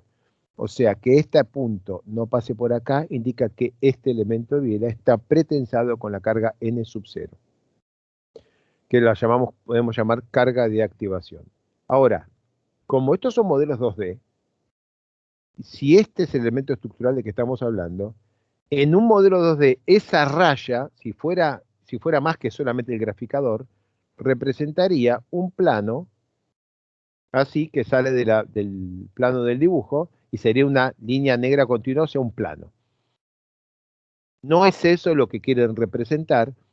Estos elementos quieren representar solamente una barra, pero no lo puede lograr porque el modelo es 2D, o sea que no hay nada, ninguna manera de poner ahí el comportamiento del suelo y del elemento estructural en el mismo lugar, excepto que el elemento estructural esté acá y en el medio no haya nada, que es lo que pasa con el elemento de dos nodos. La continuidad de las tensiones en el suelo del medio está garantizada porque entre acá y acá en la malla no hay nada. Es como que volara por el aire entre acá y acá la raya negra del elemento estructural.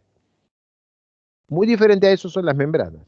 Una membrana que ahí están marcadas en amarillo es un elemento que tiene nodos en todos los puntos de la malla y que sirven, por ejemplo, para marcar la longitud fija en un anclaje. En ese pedacito del anclaje, esta parte negra es el elemento de biela. Esta parte negra es el elemento de biela. Solamente tiene dos nodos, acá y acá. Esta parte amarilla es un elemento de membrana. Tiene 10 o 20 nodos. Todos los nodos que hacen falta, pues va toqueteando todos los puntos del suelo alrededor. Y entonces está representada acá por todos estos noditos en esta línea recta. También una membrana tiene una rigidez E por A, que puede ser en dirección de compresión y de tracción, y tiene una resistencia última igual que un elemento de barra. Ahora tengan en cuenta que en general estamos haciendo plasticidad o elastoplasticidad en deformación infinitesimal con elementos finitos convencionales en bajas deformaciones. Así que en realidad la matemática está toda en posición indeformada. Si necesitamos que estas membranas trabajen a tracción cambiando de forma, tenemos que activar en Practice Updated Mesh, no sé el nombre del FLAC, tenemos que activar el hecho de que mueva las coordenadas de los nodos con la deformación. Acuérdense, el nodo tiene coordenada X, Y, y producto del cálculo tiene un desplazamiento delta X, U sub X, U, Y, desplazamiento, UX o Y. La opción de actualizar la malla toma el elemento finito donde estaba, y este punto estaba en la coordenada XY, y mueve el nodo a la coordenada X más UX, Y más UY. Eso solamente lo hace si activamos Updated Mesh. Es muy lento, en vez de tardar 5 minutos en hacer la cuerda, tarda todo el día, pero es importante tenerlo activado si pretendemos que una cosa que dibujamos horizontal trabaje en forma membranal en posición deformada. Eso que están viendo acá arriba, esto es el esfuerzo normal en esos elementos de membrana que están dibujadas acá y que solo existen porque cuando se hizo esta corrida se actualizó las coordenadas de los nodos con el desplazamiento. Se puede ver graficado esto, aunque no lo actives. Lo que pasa es que si vos ponés estos elementos de membrana así y seguís trabajando en pequeñas deformaciones, vas a ver la gráfica esta igual de deformada, pero el esfuerzo normal va a ser igual a 0. Porque para la matemática interna del modelo, estos siguen horizontales. Entonces todas las fuerzas transversales no le generan esfuerzos normales.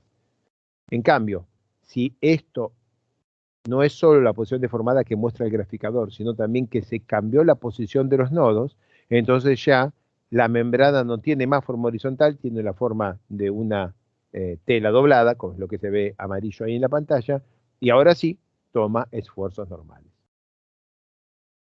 Vigas, placas y cáscaras. Esto ya para elementos de acero y hormigón, son elementos que tienen rigidez a flexión. Que tenga rigidez a flexión significa que tenga una rigidez axial, E por A, en ambas direcciones, una rigidez a flexión E por J, E por ambas direcciones, tracción y compresión, ¿no? Una rigidez E por J, E por I, y como con la matemática con que están escritos estos elementos típicamente, están imaginando una sección maciza, robusta, un rectángulo, básicamente. Entonces, si tenemos algunos elementos como, por ejemplo, tablestacas, entonces podemos encontrarnos con el problema de que E por A y E por I determinan una rigidez al corte, la de la sección robusta, que puede ser muy diferente a la rigidez al corte real que tiene la sección. Por ejemplo, cuando tengamos una sección que tiene esta forma, que tiene un E por A muy chico, un E por J enorme, y eso informa una rigidez al corte no realista, y es solamente por la forma de la sección, que no se llega a ver en el elemento de viga o placa que estamos describiendo. Tienen resistencia axial normal última a tracción y compresión, y tienen resistencia flexional última. Las conexiones entre placas pueden liberar grado de libertad, o sea, podemos poner una articulación acá. Siguen las interfaces. Las interfaces son también elementos estructurales.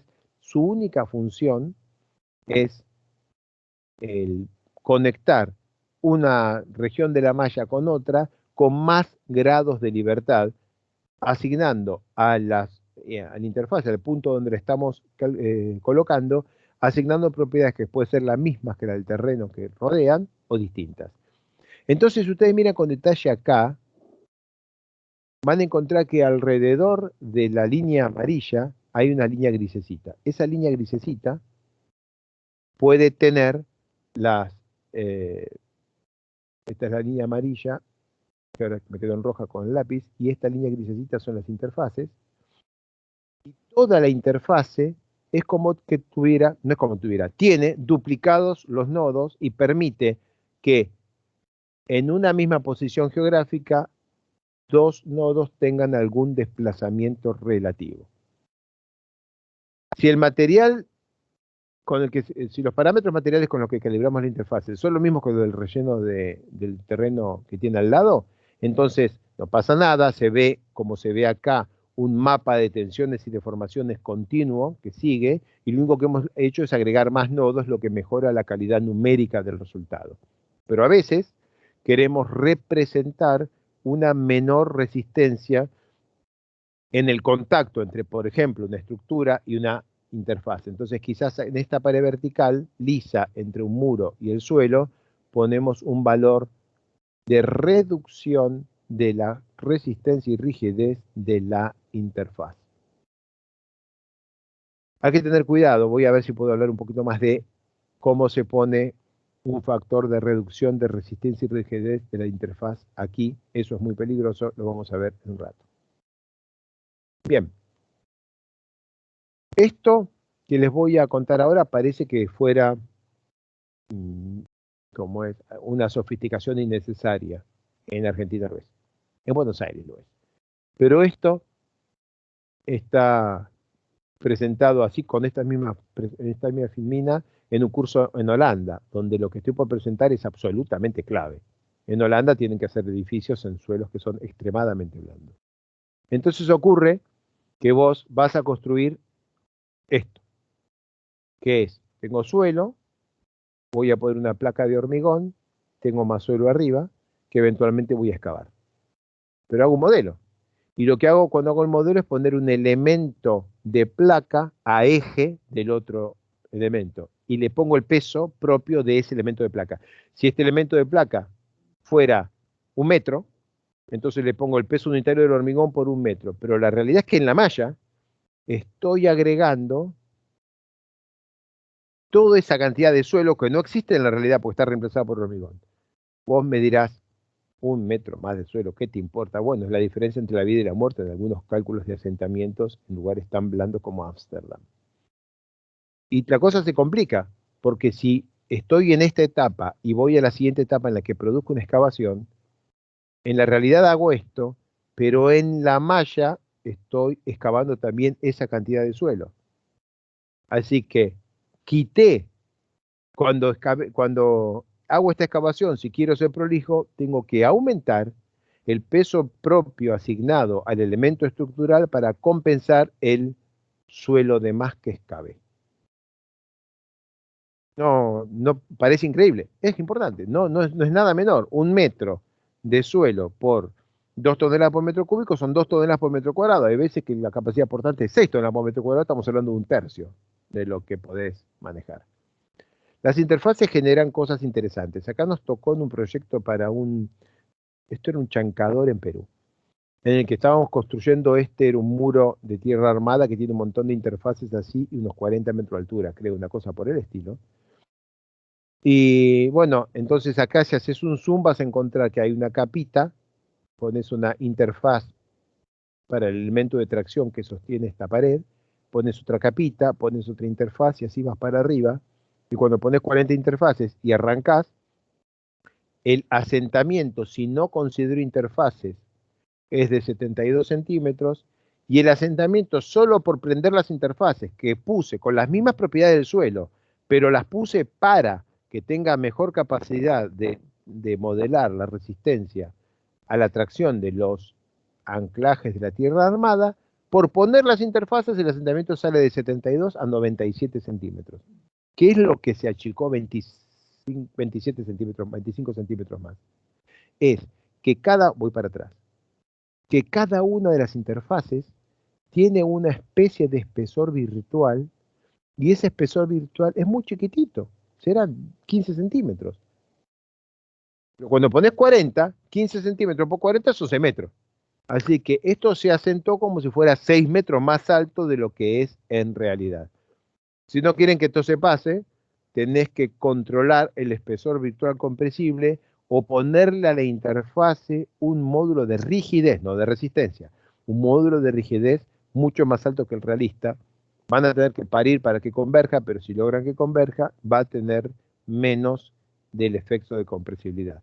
Noten que esto solo se nota si meto 40 interfaces apiladas una arriba de la otra, no es algo muy común. Efectos colaterales de los elementos estructurales. Gráfica. Lo que están viendo ahí. ¿Está bien o está mal? ¿El esfuerzo normal o el mecanismo de falla?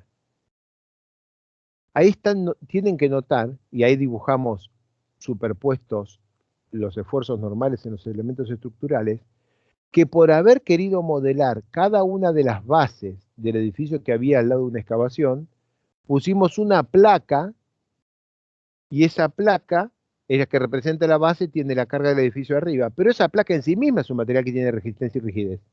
De manera que la placa, y lo que están viendo ahí es el esfuerzo normal, la placa queda traccionada y queda ayudando a resistir las fuerzas horizontales del terreno. Nosotros no queríamos estabilizar nuestra excavación con la platea del vecino a tracción. Eso es un efecto colateral no deseado, por haber puesto la placa. Y miren abajo, cuando hacemos el cálculo de capacidad del modo de falla, el modo de falla pasa por acá, se va acá atrás y va a buscar adelante o atrás de la placa, porque claro, impensable que rompa así, que es lo que va a pasar en la realidad.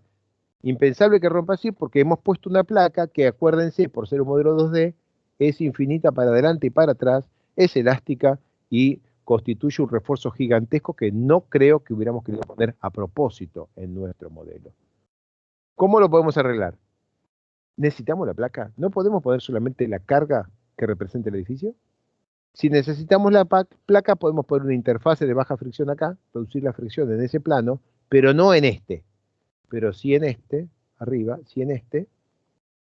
O poner una placa elastoplástica que se estire, o sea, con una muy baja resistencia a tracción. Pero eso complica enormemente la malla. En general, no.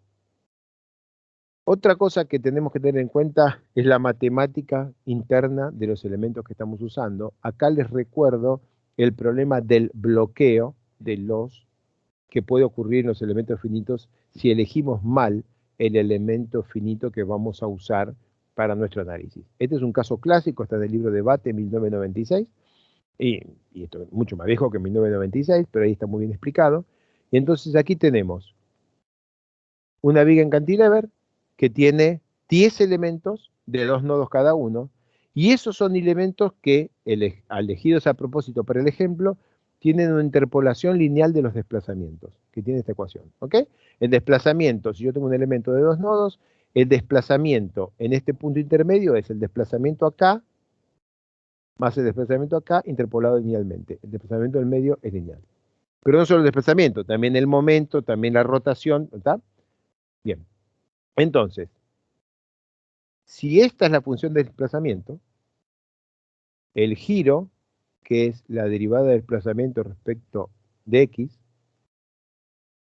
aquí es U1 menos U0 sobre L, esta es la X. O sea que el giro es constante en este elemento de dos nodos. El giro es constante.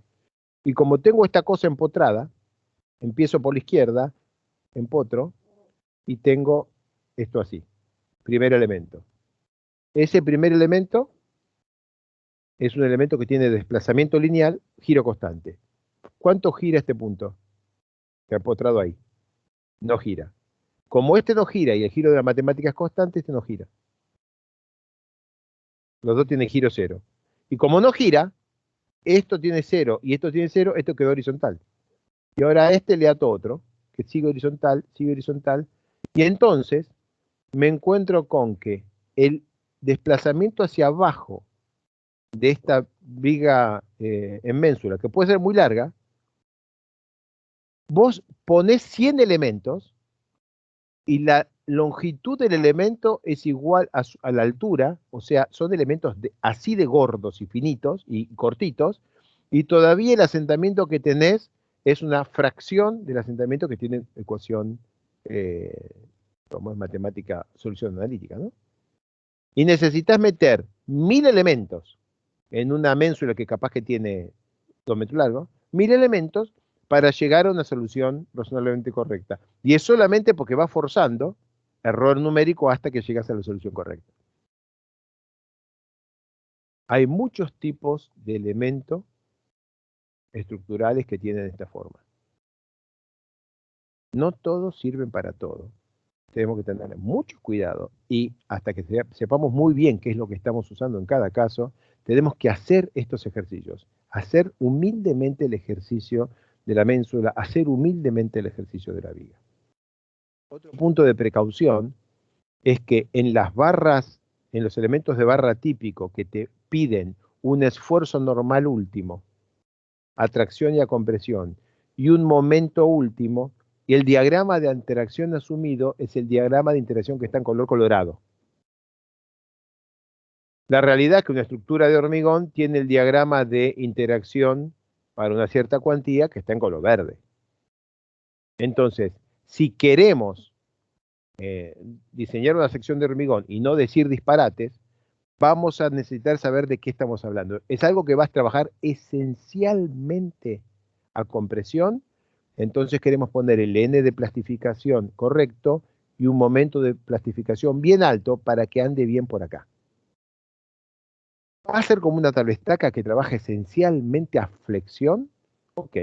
Vamos a querer poner el momento de plastificación correcto, no el colorado, el momento de plastificación correcto, y quizás querramos poner un normal de plastificación a compresión alto, o quizás no nos asustemos y pongamos eso, pero sabemos que estamos siendo muy conservadores. Si nosotros tomamos del catálogo del catálogo de la sección de hormigón el momento de plastificación y el normal de plastificación y le informamos esas tres cosas al modelo, entonces el diagrama de interacción que va a usar es este. Y todo esto, que es completamente central en el comportamiento del hormigón armado, me lo comí directo. Así que tengan cuidado cuando ponen normal de plastificación y momento de plastificación de un elemento estructural, porque puede tener una implicancia seria en el resultado. O sea, puede estar diciendo que la cosa se plastifica cuando en realidad no, y por mucha diferencia. Lo más grave de todo es esto, es el hecho que tenés que poner un normal de plastificación ridículamente alto para que funcione bien en el rango de interés, y si por casualidad después te olvidaste y le pones una carga alta, va a estar siempre elástico para esa carga, algo que quizás no querías que pasara. Tenés que estar muy alerta. Bien. Para pilotes aislados, verticales, con cargas axiales, se puede usar un problema, como el problema es axisimétrico, se puede hacer un modelo axisimétrico, y en vez de usar elemento estructural, acá, simplemente usar elementos de suelo y al triangulito de suelo ponerle propiedades de hormigón. Acuérdense, esto es de la parte del trabajo práctico de pilotes, acuérdense de cómo aprendan a simular la secuencia constructiva y veamos cómo nos sale. Pero cuando tenemos una fila de pilotes, ya el problema 2D es insalvable. Tenemos esto y nuestro modelo solo puede ver eso. No hay manera de simular esto con elementos de placa. Entonces, como es un modelo 2D, se resuelve la interacción terreno-estructura, pero no se puede calcular la carga última de anclajes o la carga última de pilotes. Esta carga última no la podemos calcular, porque esto es lo que está calculando la carga última de la sábana que hay acá y no de un anclaje individual. Un anclaje individual no se puede modelar en 2D. Y no, chau, y se acabó. No se puede, es un problema 3D. La pantalla de pilotes no se puede modelar en 2D, es un problema 3D. El efecto de la pantalla de pilotes en la estabilidad del suelo sí se puede modelar en 2D. El efecto de la fila de anclajes en la estabilidad del suelo, las deformaciones de la pantalla, sí se puede modelar en 2D. Pero el diseño de un anclaje específico, de este anclaje particular, no es un problema 2D. Por eso que salimos a Abaco, salimos a métodos analíticos para calcularlo, para verificar el anclaje. Tomamos la carga del anclaje que nos dice el modelo y verificamos el anclaje por afuera del modelo. No es el modelo el que verifica el anclaje. Para modelar la resistencia de la punta, cuando tenemos una fila de pilotes y queremos que la capacidad por la punta sea realista, lo que se puede hacer es agregar un pedazo de placa y ponerle a la placa una resistencia a compresión que sea igual a la capacidad por la punta de todos estos pilotes dividido por su área, por su separación, discúlpenme. De manera que acá estamos poniendo una placa de un material de menor resistencia para que multiplicado por la mayor área nos dé la capacidad de carga del suelo que hay debajo de la punta de los pilotes reales. Es trampa. Yo no quería que falle el elemento de placa, quería que falle el suelo. Pero acá yo no puedo lograr que falle el suelo con la fórmula de capacidad de carga porque eso no es un pilote, es una placa continua. De hecho, aquí si vas a mirar no tiene espesor, es una línea vertical azul. Entonces, para que esta cosa en este lugar tome la carga última que tiene que tomar en un valor ridículo por más o por menos, la mejor solución es dejarla bien enterrada en el suelo, o sea que en el suelo sea elástico, pero que la propia placa tenga un N último igual a la capacidad de carga última que calculaste a mano para tus pilotes. Otra cosa que tenemos que tener en cuenta es el problema de las interfaces. ¿Qué es lo que nos pasa si usamos interfaces? Noten aquí que tenemos esto que representa pilotes. O sea, el suelo de este lado y de este lado están en contacto uno respecto del otro. Voy para atrás. El suelo acá y acá están en contacto uno respecto del otro. No puede haber saltos en los desplazamientos de un lado y del otro. Pero en el modelo 2D, la línea vertical separa físicamente el material que está de este lado del material que está de este lado. Quedan completamente separados. Entonces, si yo pongo acá una interfaz que reduce la resistencia, es como ir al terreno, hacer una zanja finita y llenarla de grasa. Entonces, ahora sí, el desplazamiento de un lado y del otro van a quedar completamente desconectados. Miren el comportamiento. En este caso, así como lo tenemos, miren el comportamiento de la malla y van a encontrar que este elemento placa se está clavando, está bajando en el terreno, está produciendo este modo de falla y está produciendo este salto en las deformaciones de un lado y del otro. Y ahora miren acá abajo. Lo único que hicimos acá abajo es agregar acá abajo un cuadradito elástico para asegurarse que la placa apoya en algo que tiene el equivalente de la resistencia que tendría que tener la placa real. Si esto representara pilotes de 80 centímetros cada 3 metros, siendo carga última. Con un cuadradito elástico acá abajo, que acá está dibujadito, aquí, podemos arrimar. Si arrimás, mira cómo cambia el modo de falla de aquí a aquí. Bien, absolutamente diferente. En un caso, el modo de falla básicamente no es que se cae el terreno para el costado, sino que se hunde esta placa. Y en este caso ya es un problema de estabilidad lateral. ¿Cómo modelamos la fricción en 3D? Como el problema es 3D, acá hay fricción suelo-suelo y acá hay fricción suelo-pilote, pilote-suelo. Como el problema es 3D, la cosa no tiene solución en 2D. O sea, en la realidad, la fricción en los pilotes es pi por diámetro por resistencia sobre separación, y en el modelo es 2 veces la resistencia para 1 metro de placa. O sea, la relación entre este y este son totalmente distintas, la relación de perímetros, además de el efecto del procedimiento constructivo y todo lo que ustedes quieran. Ya desde el vamos, la diferencia de áreas hace imposible que este problema, la fricción lateral de esto, esté modelada acá. Con lo cual, no se pueden simular en 2D pilotes que sean de desplazamiento, o sea, que sean como el pilote que tenía que empuja el suelo para afuera, o pilote hincado. En 2D, el efecto de la hinca solo puede ser hacer más tensión para acá y para acá, pero nunca para adelante y para atrás, porque no existe el adelante y atrás en un modelo 2D. De manera que no se puede simular procedimientos constructivos de grupos de pilotes de este tipo, solamente se puede modelar eso con un modelo axisimétrico, pero estamos hablando de un solo pilote. Entonces, el parche que tenemos para modelar aquí esta pantalla de pilotes y que esto tenga la fricción correcta es poner elementos de interfaz. Claro que al poner elementos de interfaz que reducen la resistencia de la fricción, nos pasa lo que se ve acá, que se rompe la continuidad del mapa del desplazamiento, y si hago un zoom aquí tengo una línea vertical que separa suelo de suelo, acá no hay pilote, esa línea vertical la dibujo por acá, o sea, donde no está el pilote, y acá tengo suelo yendo para abajo y acá suelo yendo para arriba, cuando en realidad estamos hablando de un mismo punto y tendría que haber continuidad de desplazamientos allí. Otra técnica que tenemos para ver el comportamiento de elementos estructurales en malla de elementos finitos son las barras embebidas.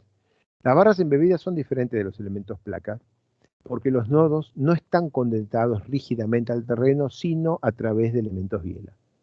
O sea, una barra embebida permite simular elementos que no son 2D, como pilotes y anclajes, pero su instalación no afecta las tensiones de terreno.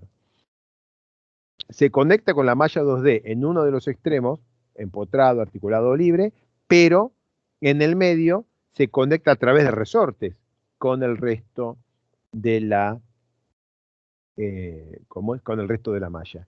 Y eso permite muchísima más flexibilidad a la matemática del problema, porque permite la continuidad de los elementos de suelo. Entonces, si yo tengo estos elementos que representan el terreno, y acá yo mando un elemento placa de esos que salen azules, y acá tengo más elementos, este suelo y este suelo no están en contacto.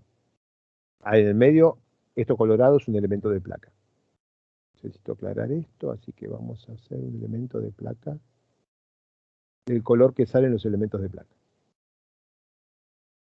Si yo quiero que eso no me pase, entonces necesito volver al elemento colorado. Entonces necesito tener los elementos de suelo, y en principio a propósito lo voy a dibujar de una manera que es como se ve en Plaxis 3D, pero no en Plaxis 2D, que es poner un elemento de placa, perdón, elemento embebido que va por cualquier lado.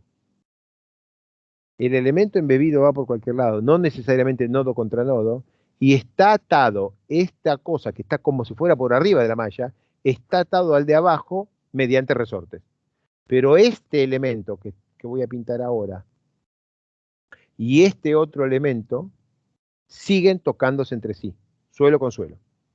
Esto permite una un poco mejor distribución de una mejor continuidad de las tensiones de las deformaciones de los cambios de saltos de desplazamiento. Las barras embebidas en 2D nos piden como dato de entrada la capacidad última por la punta y la capacidad última por fricción. Es un dato de entrada. y es el que va a usar para interactuar con los elementos de suelo, rigidez y capacidad última.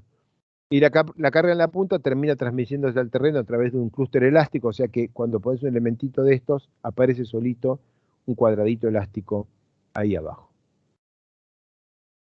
Y aquí la rigidez de estas interfaces controla el resultado, y eso hay que tener cuidado. Las interfaces muy rígidas generan pilotes que interrumpen la continuidad de las distorsiones. Este es un gráfico que lo muestra. Estas son las fórmulas de la rigidez de la interfase, como está escrita en Plaxis, y esto no sé cómo es en Plaxis, siquiera si existe, o en RS2, eso realmente no lo sé, pero esto controla hasta qué punto estos resortes tienen flexibilidad para desplazarse relativamente con el suelo al que están atados. Si son muy rígidas, estamos básicamente cayendo lo mismo que el elemento placa. Si las ponemos menos rígidas, permiten una mayor continuidad del campo de desplazamientos en los elementos de suelo. En 3D, las barras embebidas en 3D también son nodos no conectados al terreno, y lo que hace básicamente es, en donde pones la línea, es buscar alrededor los puntos de Gauss que están a una cierta distancia, el radio, por ejemplo, del pilote, y a esos puntos de Gauss cambiar las propiedades por las propiedades del hormigón. Con lo que tenemos la posibilidad de, con un solo elemento, es un punto que voy a dibujar acá en el extremo de esta línea, un punto. Ese punto es el único dato real que tiene la matemática del Moledo para el elemento de barra embebida 3D. Pero ese punto tiene un radio asociado, que es un dato de entrada, y esto celestito está dibujado acá para que ustedes vean, está puesto por mí arriba de la malla, y se declara que todo esto deja de tener las propiedades del suelo para tener las propiedades del hormigón, en rango elástico.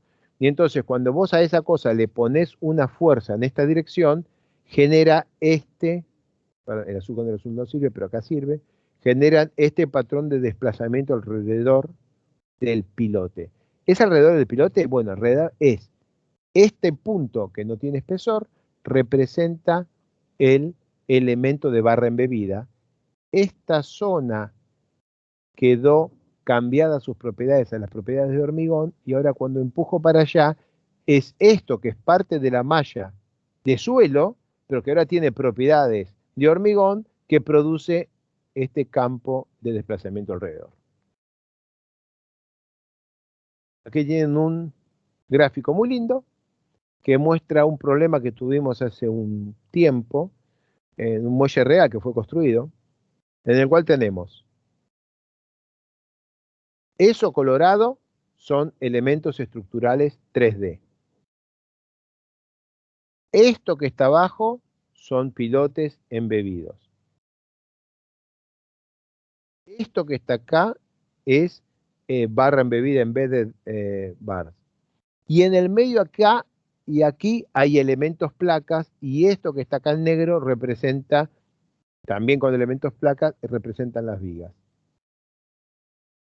Están en un mismo plano dibujados elementos estructurales con forma de placa y estos elementos que serían los embedded piles, este asunto, que están rígidos contra la placa y representan el comportamiento de lo que son los pilotes de las paredes combi, en las que tenés pilotes con tablestacas en el medio. O sea, este conjunto de elementos estructurales permite la flexibilidad de calcular esto. O sea, el comportamiento de esta cosa junta.